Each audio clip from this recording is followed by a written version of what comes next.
কেন সন্দেশখালী যাচ্ছেন না কারণ জানালেন এমপি নুসরাত। দক্ষিণ চব্বিশ পরগনার সন্দেশখালী নিয়ে এই মুহূর্তে আলোড়ন রাজ্য রাজনীতিতে। তৃণমূল কংগ্রেসের বিরুদ্ধে একাধিক অভিযোগ ওই অঞ্চলে, কিন্তু এলাকার সাংসদ তথা অভিনেত্রী নুসরাত জাহান এখন কোথায়? তিনি কেন সন্দেশখালী নিয়ে কোনো কথা বলছেন না? সেখানে যাচ্ছে নাই বা কেন? এই প্রশ্ন উঠেছে বিভিন্ন সময়। নুসরাত বলেন, আমি বেশি দিন ক্যামেরা থেকে লুকিয়ে থাকতে পারি না, কারণ আমি কিছু ভুল করিনি।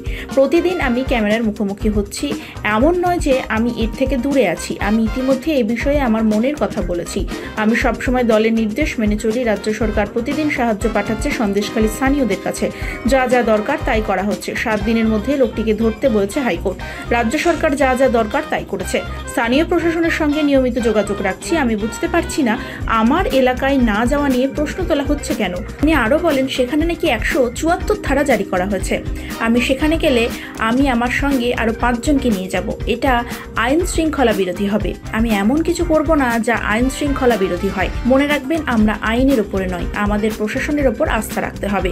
জনগণ ন্যায় বিচার পাবে। প্রসঙ্গত, নারী নির্যাতনের অভিযোগ, দিনের পর দিন জমি দখল করে ভেড়ি তৈরি, প্রায় বিনা পারিশ্রমিকে দিনের পর দিন কাজ করানো, বিভিন্ন ধরনের সরকারি ভাতা পাওয়া থেকে বঞ্চিত রাখা, এরকম একাধিক অভিযোগ নিয়ে গত কয়েক সপ্তাহ ধরে অশান্ত দক্ষিণ চব্বিশ পরগনার সন্দেশখালী। দফায় দফায় হয়েছে বিক্ষোভ, জ্বলেছে আগুন, কিন্তু তা সত্ত্বেও একবারের জন্য হলেও নিজের সংসদীয় কেন্দ্র সন্দেশখালীতে পা রাখেননি সেখানকার তারকা সাংসদ নুসরাত জাহান। এতদিন পর্যন্ত কোনো মন্তব্য করতে দেখা যায়নি তাকে। সম্প্রতি সোশ্যাল মিডিয়াতে এই নিয়ে প্রতিক্রিয়া দেন নুসরাত। টুইটে পোস্ট করে তৃণমূল সাংসদ তথা অভিনেত্রী নুসরাত জাহান লেখেন, এই ধরনের অভিযোগ হৃদয় বিদারক। একজন মহিলা হিসেবে, একজন প্রতিনিধি হিসেবে আমি সবসময় আমার দলের গাইডলাইন মেনে কাজ করছি। সন্দেশখালীতে যে ঘটনা ঘটেছে, আমাদের মাননীয় মুখ্যমন্ত্রী সেখানে সাহায্য পাঠিয়েছেন। মানুষের ভালোর জন্য বিভিন্ন ধরনের পদক্ষেপ করা হচ্ছে। আমরা আইনের ঊর্ধ্বে নই, সেই কারণে আইন মেনেই আমরা যা করার করব, তাতে প্রশাসনকে সাহায্য করছি। এরপরে নুসরাত লেখেন, আমি আমার সংসদীয় এলাকায় মানুষের পাশে সব সময় থেকেছি। সে আনন্দের সময় হোক কি সমস্যার সময়, আমার দলের গাইডলাইন অনুযায়ী আমি কাজ করছি। আমার মনে হয় আমাদের রাজ্য প্রশাসনের উপর আস্থা রাখা উচিত।